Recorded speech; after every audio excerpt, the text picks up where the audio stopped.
बिस्मिल्लाहिर्रहमानिर्रहीम। रब्बि इश्रह ली सदरी व यस्सिर ली अमरी वहलुल उक़दतम मिन लिसानी यफ़क़हू क़ौली। इब्तिदा है रब्बे जलील के बाबरकत नाम से जो दिलों के हाल बेहतर जानता है। प्रोग्राम मैं और आप में मैं हूं आपका मेज़बान अतर कसूरी और आज मेरे साथ शरीक गुफ्तगू होंगी सिटी कॉर्पोरेशन कसूर की सदर हैं और वुमेन प्रोटेक्शन की डिस्ट्रिक्ट कोऑर्डिनेटर हैं मैडम परविशा तनवीर।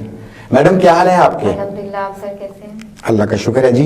और हमारे साथ दूसरी मेहमान हैं सिटी कॉर्पोरेशन कसूर की मीडिया सेक्रेटरी हैं और वुमेन प्रोटेक्शन की deputy coordinator madam Fauzia Farooq हैं।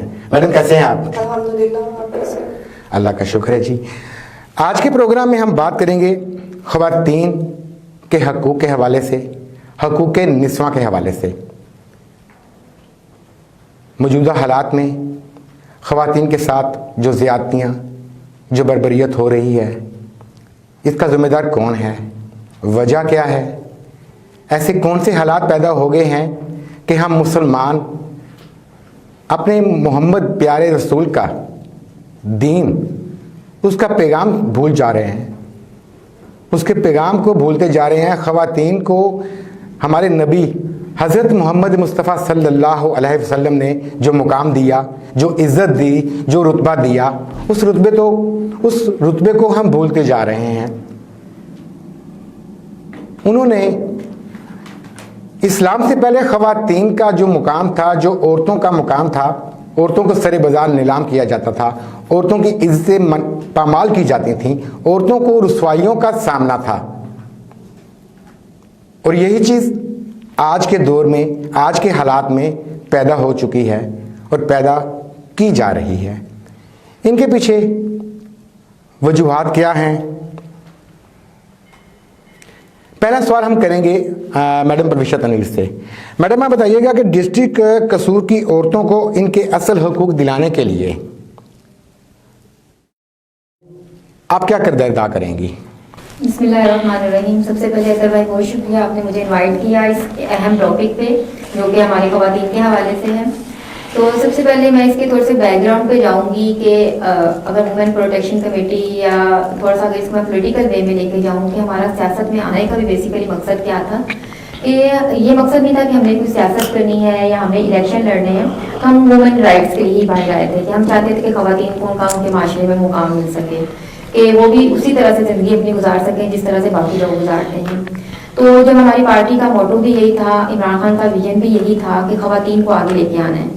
तो और आपको नज़र भी आता है कि पहले की निस्बत ख़वातीन हर मैदान में आगे हैं और हमारा भी इसी फील्ड में आने का मकसद और वुमेन प्रोटेक्शन कमेटी जो पंजाब में बनाई गई है इसका, और जो डिस्ट्रिक्ट कसूर में मैं इसके कोऑर्डिनेटर बनी हूँ, जो हमारे नेक्स्ट टास्क होंगे कि हम ख़वातीन के लिए क्या कर सकते हैं, ख़वातीन को उनके घरों के अंदर रोज़गार फराहम करना, ख़वातीन की इज्जतों की हिफाजत करना। सबसे पहले ये देखना कि ख़वातीन अपने माशरे में किस मुकाम पर हैं। हम इसमें ये देखें कि अगर एक घर में औरत कमा रही है तो उसका शौहर फिर भी अगर उसको मारता है तो ये उसके साथ ज्यादती है ना, कि वो कमा के भी दे, वो उनके बच्चों को भी पाल ले और फिर भी वो जुल्म का शिकार हो। और ये हमारा कसूर की खास तौर पर मैं बात करूंगी क्योंकि यहाँ पे एजुकेशन, लैक ऑफ एजुकेशन का है।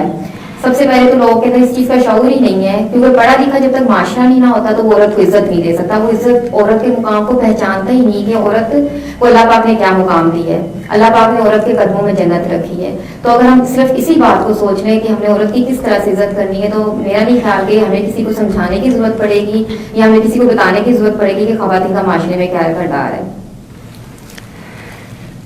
औरत माँ है, औरत बहन है, औरत बेटी है और औरत बीवी है। एक औरत के ये रूप हैं और हमारे नबी करीम सल्लल्लाहु अलैहि वसल्लम ने औरत को जो मुकाम दिया वो आज तक किसी मज़हब में, किसी फ़िरके में नहीं मिला। फिर भी हम लोग, क्या वजूहात हैं, क्या ऐसी हमारे अंदर सोच पैदा हो चुकी है कि हम औरतों के ऊपर तशद्दुद करना अपनी मर्दानगी समझते हैं। एक औरत घर में बच्चों को तालीम देने के लिए, बच्चों को खिलाने के लिए, अपने घर को संभालने के लिए तमाम काम करती है। उसके साथ साथ ख़वातीन अपने घर को चलाने के लिए नौकरी भी कर रही हैं, ड्यूटीज़ भी अंजाम दे रही हैं, बाहर भी जाके काम करती हैं और घर भी संभालती हैं। फिर भी तशद्दुद का शिकार सिर्फ औरत ही हो रही है। क्यों? ये सिर्फ हम लोगों की कम इल्मी और नाअहली की वजह से है। हम मर्द लोग अपनी ताकत सिर्फ औरत के ऊपर निकालना जानते हैं। अगर यही ताकत हम अपने दुश्मनों, अपने मुखालफिन के ऊपर निकालें तो कोई मजाका नहीं कि हम लोग एक तरक्की याफ्ता मुल्क की तरह सामने आ जाएं। मज़ीद हम बात करेंगे, हमारे साथ मीडिया सेक्रेटरी हैं मैडम फौजिया फ़ारूक। मैडम आप बताएंगी कि इस हवाले से, जो ख़वातीन के हकूक़ के हवाले से आप किन किन चीज़ों को मीडिया पे ला सकती हैं, या मीडिया आपके साथ किस तरह कोऑपरेट कर सकता है कि आप इस चीज़ का खात्मा करने का सबब बन सकें? बिस्मिल्लाहिर्रहमानिर्रहीम। बहुत शुक्रिया आप लोगों ने मुझे इनवाइट किया। और मैं चूँकि ख़वातीन के हकूक़ के हवाले से हमेशा बात करती रहती, कुड़ती रहती हूँ अंदर ही अंदर, और ख़ामोश हो जाती हूँ क्योंकि कुछ कर नहीं सकती थी। मुझे ये प्लेटफॉर्म मिला है और इंशाल्लाह मैं एक इदारा चला रही हूँ जिसमें मैं बच्चों को एजुकेट करती हूँ। चाइल्ड लेबर के ऊपर मैं काम कर रही हूँ और वहाँ पे ख़वातीन के साथ जो मेरे रवाबत होते हैं वो आती हैं मेरे पास, और वही घर की टेंशन्स के, मेरा हस्बैंड जो है वो, मैं घर में काम भी करती हूँ और इस तरह मतलब बच्चों की फ़ीस अफोर्ड नहीं कर सकते, इसके वालिद जो हैं फिर भी मारते रहते हैं, इस तरह के हालात, मतलब डिफरेंट किस्म की जो स्टोरीज़ हैं वो मेरे सामने आई हैं। तो मैं खामोश हो जाती थी। मैं फ्री बच्चों को तालीम दे रही हूँ, उनको पढ़ा रही हूँ। मीडिया पे जो प्लेटफॉर्म मुझे मिला है, इसमें यही मेरी ख्वाहिश है कि हाईलाइट किया जाए ख़वातीन के राइट्स के ऊपर, बात जो हम करते हैं उनको उनके हकूक़ जो हैं वो दिलाए जाएं, और नेक्स्ट उनके लिए जो मतलब वो कोई ऐसा वसाइल जो है वो रोज़गार फराहम किए जाएं जिससे वो अपना बच्चों की तालीम के हवाले से परेशान ना हो और उनको जो है वो तहफ़्फ़ुज़ मिले। बिल्कुल ठीक है बात आपकी। मैडम फौजिया फ़ारूक ने बात की कि अगर मीडिया का साथ हमारे हो तो हम लोग इस बुराई को, इस फसाद को जड़ से ख़त्म कर सकते हैं। मैडम परवीशा तनवीर, आपसे मेरा सवाल है कि आज़ादी राय का नारा लगाने वाली ख़वातीन को क्या पैगाम देंगी जो आज़ादी राय को गलत तरीके से इस्तेमाल करना चाहती हैं, जिसकी वजह से हम मर्दों की इज़्ज़तों में भी फ़र्क आता है और औरत की तो इज़्ज़त में फ़र्क आएगा ही। क्या कहेंगी आप?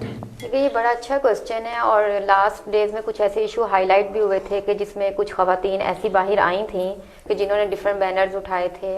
लेकिन मैं इसमें ये कहूँगी कि वो ख़वातीन अगर किसी फॉरेनर NGOs के लिए वर्क कर रही थी या वो किसी और हवाले से कोई ऐसी अवेयरनेस कैंपेन चलाना चाह रही थी, तो उनका ऐसी ख़वातीन के साथ बिल्कुल कोई ताल्लुक़ नहीं। हम एक मुस्लिम मुल्क के रिहायशी हैं।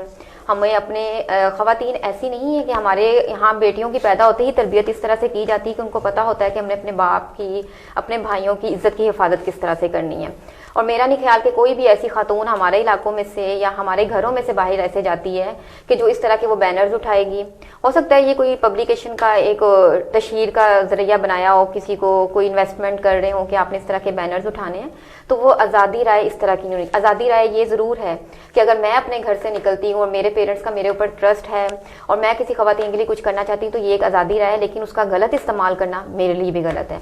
आज़ादी राय ये है कि हम ख़वातीन को घर से निकलने की इजाज़त दें, लेकिन वो एक पॉजिटिव वे में निकले, ना कि वो किसी गलत काम के लिए नहीं कर रही हूँ। आज़ादी राय ये भी हो सकती है कि अगर ख़वातीन इंडिपेंडेंट किसी ऑफिस में वर्क कर रही हैं या स्कूल चलाना चाह रही हैं या कोई भी ऐसा इंडिपेंडेंट, जैसे ब्यूटिशियंस हैं, उनके बारे में भी लोग कंसेप्ट ख़राब करते थे। लेकिन अगर हम सोचें तो वो अपना एक काम कर रही हैं अपने तरीके से। एक अगर बंदा रोज़ी कमाना चाह रहा होता है तो हम उसको ये नहीं कह सकते कि हर घर से निकलने वाली लड़की गलत होगी। हर घर के अपने भरम होते हैं, हर घर से लोगों ने चलाना होता है। अगर हम मर्दों के माशरे में देखें कि एक मर्द का रौब तो बहुत होता है अपने घर में कि मैंने अपनी औरत को घर से बाहर नहीं निकलने देना, मैं उससे जॉब नहीं करवाना चाहता। लेकिन अगर वो औरत घर से निकलती है, वो किसी ना किसी मजबूरी के लिए निकलती है, या तो वो अपने बच्चों की रोटी पूरी करने के लिए निकलती है, वो अपने घर को चलाने के लिए निकलती है। हमारे हम मर्दों को देखते हैं कि वो सारा दिन बाहर बैठना और लोगों में बड़ी बड़ी बातें करनी और घर जाना तो बीवी को थप्पड़ मार देना, गालम गलौज करना, सिर्फ तशद्दुद, जिस्मानी तशद्दुद एक तरफ रह जाता है, अगर ज़ुबान से भी इस तरह के अल्फाज अदा किए जाए तो औरत की उसमें भी आप तजलील ही कर रहे होते हैं, और कोई भी औरत ये बर्दाश्त नहीं करती कि उसका शोहर इस तरह से उसके साथ करे। तो हमारा बेसिकली राइट ये है कि हम आज़ादी उस तरह से यूटिलाइज़ करें जो किसी फेवर में जाए। हम एक मुस्लिम मुल्क में रहते हैं तो हम उसी को रिप्रेजेंट करें कि पाकिस्तान में अगर औरत का एक मुकाम हो तो वो इंटरनेशनली भी नज़र आना चाहिए कि पाकिस्तानी औरत अगर अपने घर से निकली है तो अपने मुल्क को रिप्रेजेंट कर रही है।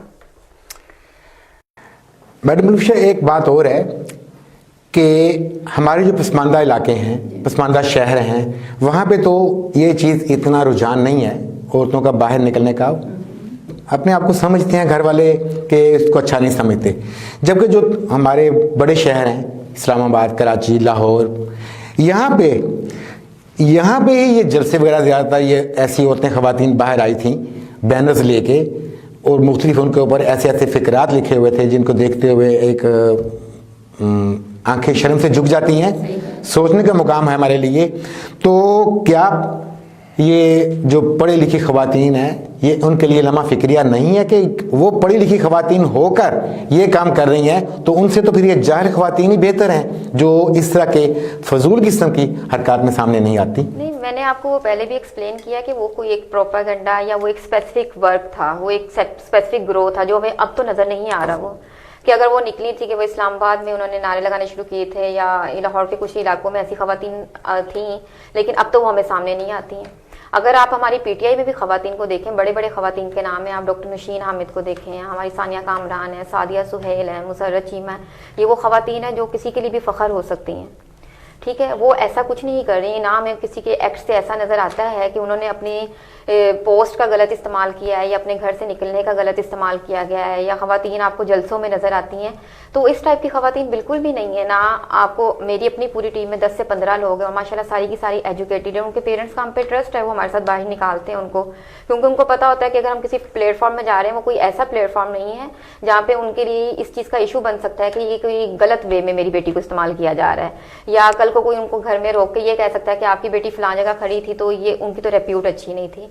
तो हमारी पार्टी ने ख़वातीन को अगर बाहर निकाला है तो उन्होंने उसको उसका मुकाम भी दिया है और उसकी इज्जत भी दी है कि अगर वो पीटीआई के ऑफिस में खड़ी हैं, वो किसी दफ्तर में खड़ी हैं, वो किसी भी जगह पे खड़ी हैं, तो वो एक अलहदा शनाख्त के साथ खड़ी हैं कि इनकी हमने रिस्पेक्ट करनी है।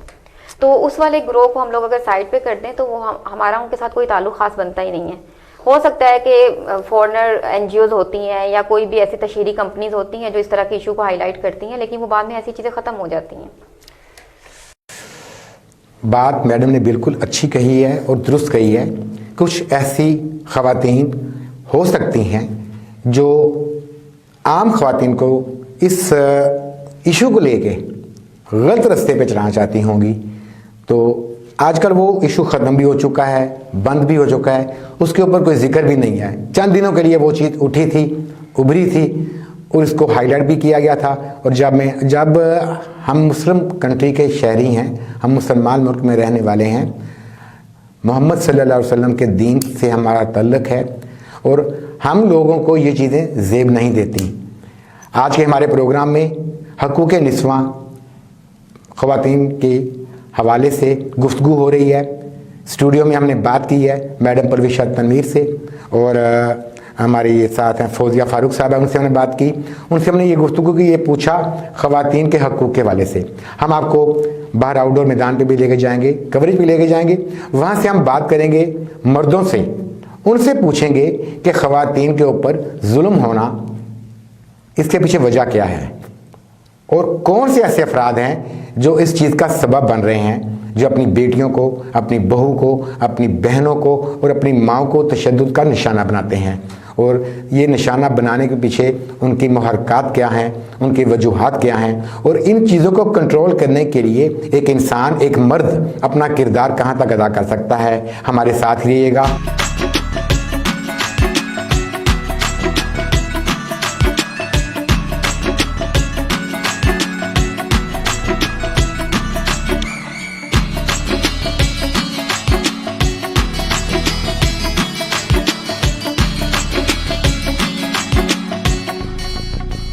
हसनत जमीयो खिसालही सल्लू अलैहि व आलही, प्रोग्राम मैं और आप में आज हमारा मौजू है वुमेन प्रोटेक्शन। वुमेन प्रोटेक्शन के हवाले से ख़वातीन तो अपना किरदार अदा कर रही हैं, इसमें मर्द हजरात अपना किस हद तक किरदार अदा कर सकते हैं। आज हम कुछ दोस्तों से गुफ्तगू करेंगे, उनसे पूछेंगे इस हवाले से वो क्या कहते हैं कि मर्द वुमेन प्रोटेक्शन के कानून के हवाले से ख़वातीन के साथ किस हद तक शाना बशाना काम कर सकते हैं। हमारे साथ मौजूद हैं हमारे कसूर के सीनियर सहाफ़ी इमरान फैज़ी साहब, इनसे बात करते हैं। इमरान फैज़ी भाई, क्या हाल है आपके? प्रोग्राम मैं और आप में हम आज हमारा मौजू है, डिस्कस है ख़वातीन प्रोटेक्शन, वुमेन प्रोटेक्शन के हवाले से जो कानून पास किया गया है उसमें ख़वातीन तो अपना किरदार अदा कर रही हैं, इसमें हम मर्द हजरात उनके साथ उनकी किस तरह से हेल्प कर सकते हैं, हमारा इसमें क्या किरदार अदा हो सकता है? बिस्मिल्लाहिर्रहमानिर्रहीम। मेहरबानी अता साहब, सबसे पहले तो ये चीज़ है कि औरत को अल्लाह पाक ने एक मकाम रखा है। इस्लाम में औरत को बहुत ज़्यादा मकाम है, असल है। लेकिन औरत का ये देखें, और इस्लाम शरन लिहाज से औरत का अरबी में लफ्ज़ी मैंने जो है वो आता है पर्दा, छुपाने वाली चीज़।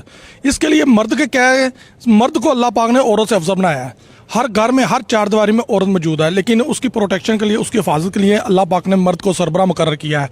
अगर मर्द अपने चारदीवारी अपने बहू बेटियों की हिफाजत कर सकता है तो मेरा नहीं ख्याल कि कोई औरत को बगैर पर्दे के या बगैर किसी उसको प्रोटेक्शन नहीं हासिल हो सकती।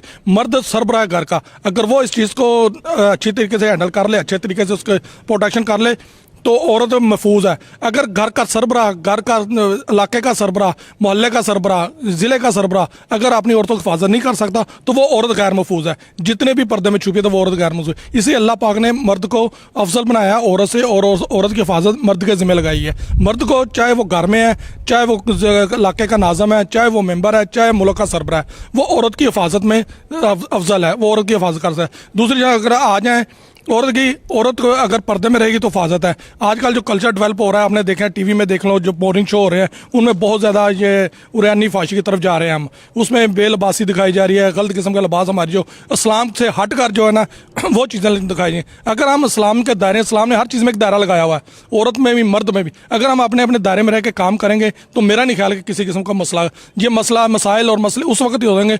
इस्लाम ने हर चीज़ वाज़ेह बता दी। इस्लाम एक मुकम्मल ज़ाब्ता ही आता है। अगर उस दायरे में रह के, औरत भी है, मर्द भी है, बच्चे बूढ़े, उस दायरे के रह के अंदर काम करेंगे तो कभी मसाइल पैदा नहीं होंगे। मसाइल उस वक्त ही पैदा होंगे जब इस्लाम के लगाए हुए दायरे से हम बाहर जाएंगे। इस्लाम ने हमें मुकम्मल एक ज़ाब्ता याद दिया है, अगर इसके मुताबिक काम करें तो औरत भी महफूज है और मर्द भी महफूज है। अगर औरत दायरे से बाहर निकल जाएगी उसकी इज्जत महफूज नहीं। अगर इस्लाम के लगाए हुए दायरे से मर्द भी बाहर जाएगा तो वो भी अपने मसाइल में गिरेगा। इसलिए अल्लाह पाक ने मर्द को अल्लाह बनाया है, और मर्द को चाहिए कि कम से कम अपनी चारदीवारी के अंदर जो अपनी बहू बेटियाँ हैं उनकी हिफाजत करिए, उसकी जिम्मेदारी है। अगर वो उसकी हिफाजत कर सकता है तो इस तरह सारे मुआशरे की हिफाजत हो सकती है। जैसा कि इमरान फैज़ी भाई ने ये बताया है कि दायरा इस्लाम से बाहर निकलेंगे तो हर चीज़ ख़राब होगी, औरत की इज़्ज़त पामाल होगी, मर्द भी मुआशरे में अपना कहीं भी चेहरा दिखाने के काबिल नहीं रहेगा। मैं बात करता हूँ, हमारे साथ मौजूद हैं हाजी मलिक आसिफ साहब हैं, हमारे कसूर के सीनियर जर्नलिस्ट हैं, कसूर के सहाफ़ी हैं, मायनाज और जानी मानी शख्सियत हैं। इनसे पूछते हैं ये इस हवाले से क्या कहेंगे कि एक औरत की हिफाजत के लिए मर्द किस हद तक अपना किरदार अदा कर सकता है। जी साहब, बताएंगे आप मुझे? जी, बहुत शुक्रिया, आपके तवस्सुल से मुझे गुफ्तगू करने का मौका मिला। अतर भाई, बात यह है, यहाँ तंजीमें बहुत बनती आई हैं और सभी जो हैं वो पॉलिटिक्स और दूसरे हजरात वो दावा करते नज़र आए हैं हम वुमेन प्रोटेक्शन के हवाले से काम कर रहे हैं। इसमें आप जैसे सीनियर जर्नलिस्ट हैं, हमारे नूर अहमद खान साहब हैं, दीगर जर्नलिस्ट हैं। जर्नलिस्ट माशरे की आंख होता है। सबसे पहले हमें ये देखना चाहिए, ये जो कमेटियाँ बना रहे हैं, तंजीमें बना रहे हैं, क्या ये खुद इसके अहल हैं? क्या ये इनकी शख्सियत इनको इजाज़त देती है कि ऐसी तंजीमें बनाएं? पहले हमें फोकस करना पड़ेगा। ये जो हमारी इन्वेस्टिगेटिव एक टीम है वो मुकर्रर की जाए। आप जैसे सीनियर दोस्त मिल बैठ के एक कमेटी तश्कील दें। सबसे पहले इनकी जो ज़ाती शख्सियत हैं, ये आज के जो नौजवान हैं, नई नस्ल हैं, जिनको फसली बटेरे भी कहा जा सकता है, आप इनको फोकस करें इन पर। ये क्या इसके हल हैं? ये इस तंजीमों में धड़ाधड़ जो शमूलियत इख्तियार कर रहे हैं, इनका बैकग्राउंड क्या है? सबसे पहले हमें यही देखना चाहिए। बाकी मेरे सीनियर हैं इमरान फैज़ी साहब, उन्होंने बखूबी आपको जो मैं कहना चाहूँगा, मेरे अल्फाज सभी उन्होंने कह दिए हैं। वो जो भी उन्होंने कहा है बिल्कुल ठीक कहा है। हमें इस्लाम जो हमारा ये इजाज़त नहीं देता कि हम ऐसे बेहुदा जो ये जो लिबास हैं, आज के प्रोग्राम में, टॉक शो में, मॉर्निंग शो में और यानी फाशी फैलाई जा रही है, सबसे पहले इसका बाइकाट करना चाहिए।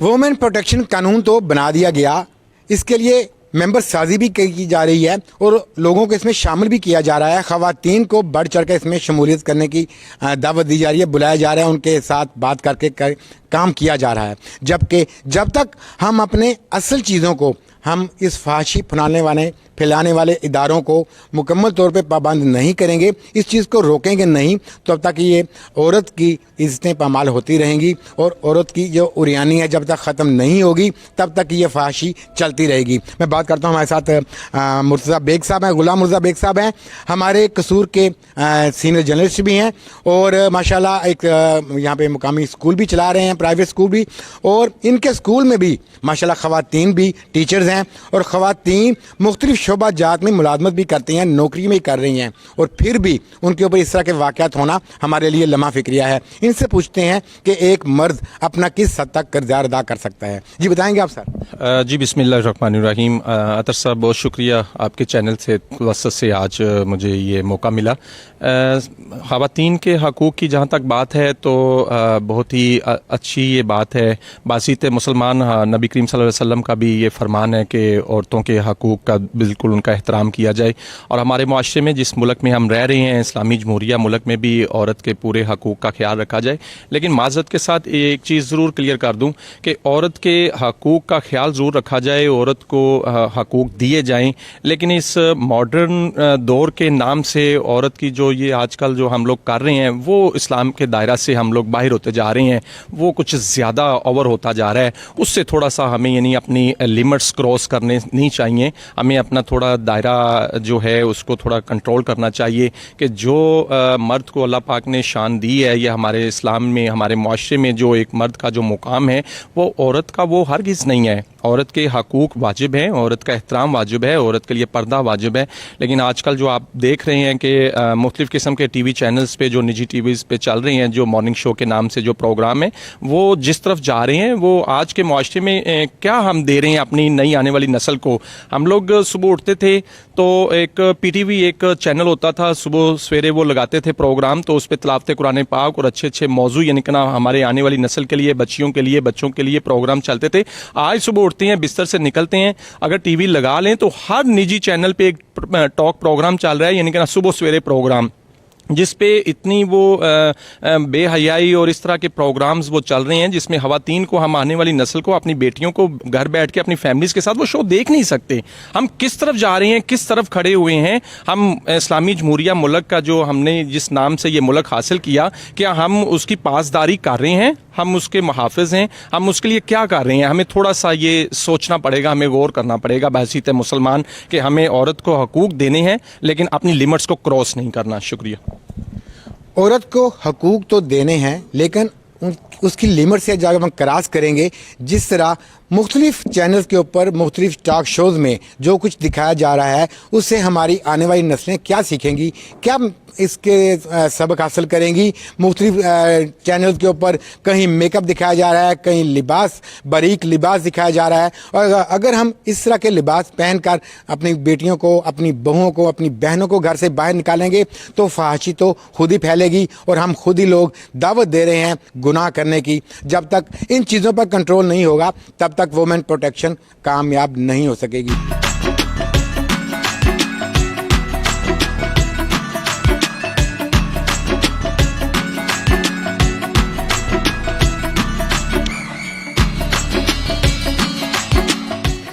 जी नाज़रीन, ख़वातीन के हकूक़ के हवाले से हमने लोगों से उनकी राय ली, मर्दों से उनकी राय ली, उनसे पूछा कि इसके सबब क्या हैं और इनको दूर करने के लिए वो ख़वातीन का किस तरह साथ दे सकते हैं और किस हद तक इस बुराई को हम जड़ से ख़त्म कर सकते हैं।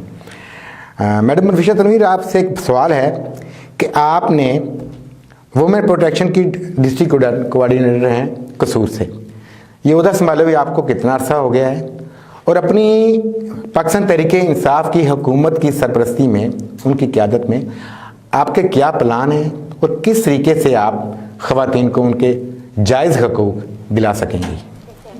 एक्चुअली ऐसे है कि अभी लास्ट वीक ही इसमें हमारा नोटिफिकेशन हुआ है डिस्ट्रिक्ट कसूर का, जिसमें मेरे साथ 3 ख़वातीन हैं। और एक हमारे साथ मेल है, वो भी मीडिया के पर्सन हैं।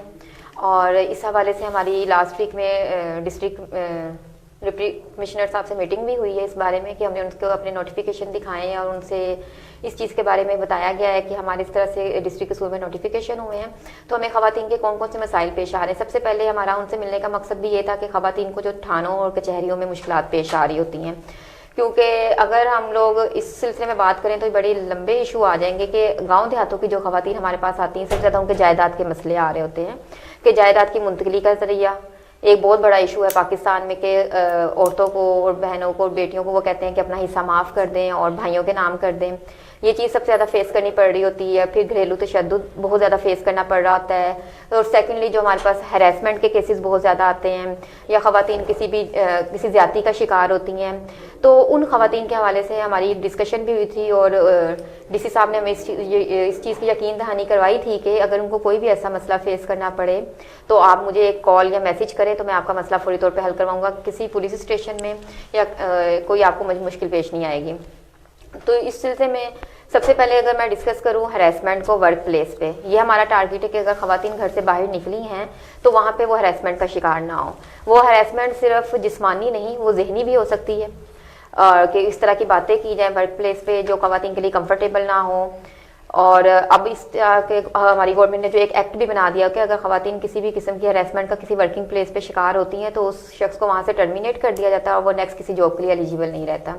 और सेकेंडली जो ज़्यादती का शिकार ख़वातीन है, अक्सर फैमिलीज ऐसी भी आती हैं जो इस चीज़ को हाईलाइट नहीं करने देती, क्योंकि जाहिर बात है कि हमारा मीडिया या इस तरह से उनकी कवरेज हो सकती है या इस तरह से उनको करते हैं कि पहले उनका मेडिकल करवाना है, उनको पुलिस थानों के चक्कर लगाने हैं, पुलिस भी उनसे अजीबोगरीब सवाल कर रही होती है।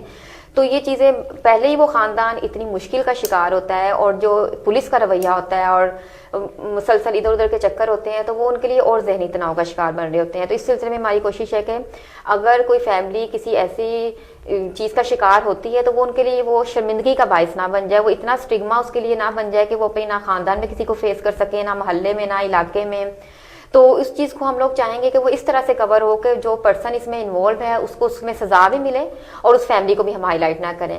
लास्ट डेज में जैसे एक वो गुजर खान वाला वाक़या पेश आया है, तो उसमें जिस तरह से उन्होंने ख़वातीन को प्रोटेक्ट किया है कि उस औरत की तस्वीर सामने नहीं आई, वो इशू भी सामने आया है और उसको रिजॉल्व भी किया गया है। तो डिस्ट्रिक्ट कसूर में भी इंशाल्लाह हमारी कोशिश यही होगी कि कोई भी ऐसा केस अगर सामने आता है तो ना तो उस फैमिली को बिल्कुल सामने लेके आएंगे और ना ही उस खातून को सामने लेके आएंगे, लेकिन हम उस मुलजिम को सजा ज़रूर दिलवाएंगे।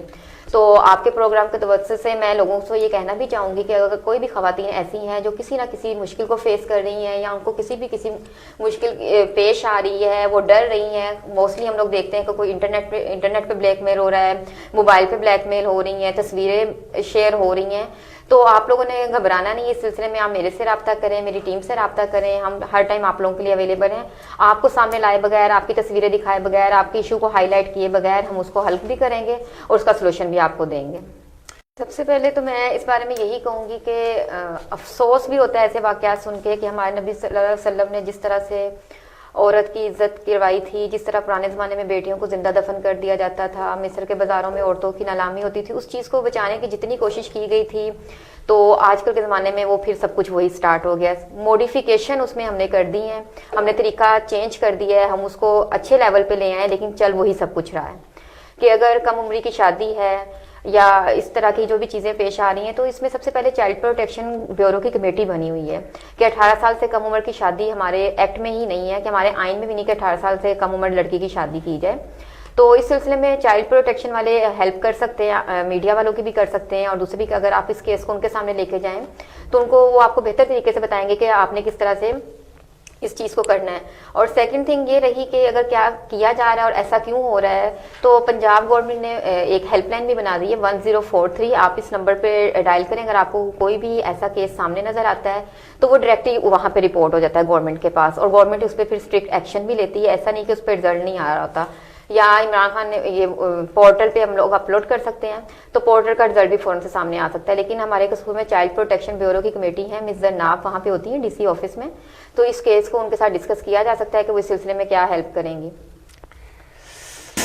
बेहतरीन बातें हो गई आज के प्रोग्राम में हकूक़ निस्वां के बारे में बात की, ख़वातीन के ऊपर टॉर्चर किया जाता है, वजह क्या होती है, और जो कुछ भी कर रहे हैं, और हर इंसान को अपनी हैसियत के मुताबिक उसमें अपना किरदार अदा करना चाहिए।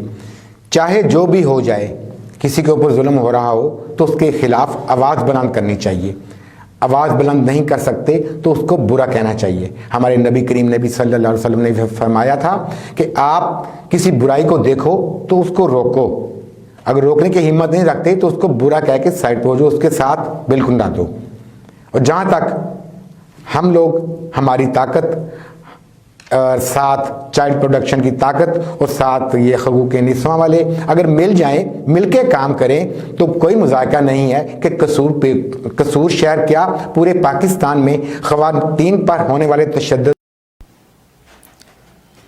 बिस्मिल्लाहिर्रहमानिर्रहीम। अस्सलामु अलैकुम वरहमतुल्लाहि वबरकातुहू। नाज़रीन इकराम, हम आवाज़ सिटी 49 के नए इस्लामिक प्रोग्राम मुस्तफ़ाई मैसेज के साथ हाज़िर खिदमत हैं।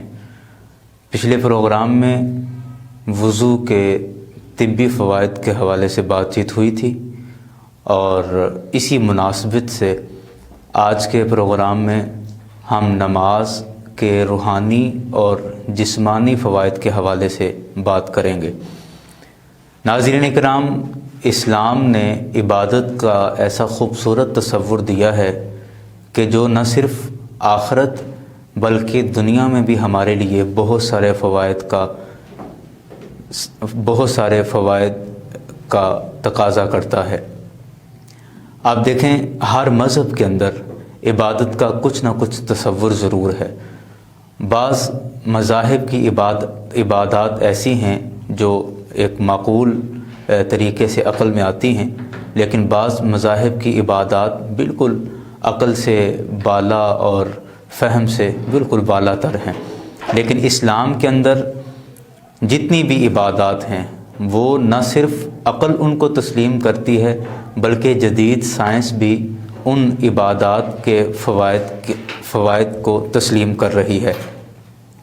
बुनियादी तौर पर अल्लाह ताला ने इस इंसान को दो चीज़ों का मजमूआ बनाया है, एक जिस्म है और दूसरी इसकी रूह है। जिस्म और रूह